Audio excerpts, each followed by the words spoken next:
আব্বা দেখছো, তুমি আবার অসুস্থ হয়ে গেছো। তুমি আমার কথা শুনো না কেন? হ্যাঁ, তোমার আর ডাক্তার দেখাতে হইছি, তোমার আজকে ডাক্তার দেখাতে দিব। চলো আমার সাথে চলো। আর ডাক্তার দেখে কি হইব? তালুকদার সাহেবের কাছে ছুটি নেওয়ার সময় কইছি যে আমার কাজের বদলি 1 মাস আমি একটা অন্য মানুষের কাটামো। এইটা নিয়ে তুমি এত টেনশন করতেছো, এটা একটা টেনশনের বিষয় হইলো।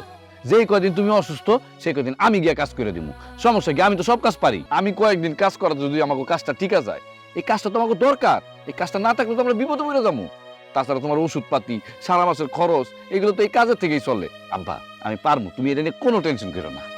বাবারে, আমি তোর হতভাগ্য বাবা, তুই আমার হতভাগ্য সন্তান। এই জন্য আপনার বাড়িতে যা যা কাজ আছে সব এখন থেকে আমি করব। তোমার আব্বাই তো বলতেছিল যে তুমি বোধহয় লেখাপড়া করো, তো তুমি লেখাপড়া করবা কেমনে? তোমার ক্ষতি হইব না? না না চাচা, আব্বা কইছে কাজ না করে টাকা নেওয়া যাবো না, কিন্তু কাজটা তো করতে হইব। কারণ কাজটা যদি না করি, আমার পড়ালেখার খরচ, আব্বার ওষুধের খরচ, আমাকে ঘরের খরচ সব তো আপনার বেতন থেকেই আসে। এর জন্যই তো আব্বার উপর আর প্রেশার দিতে চাই না।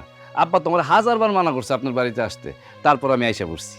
বাবারে, তোমার কথাটা শুনে খুব ভালো লাগলো। অনেক লক্ষ্মী ছেলে তুমি।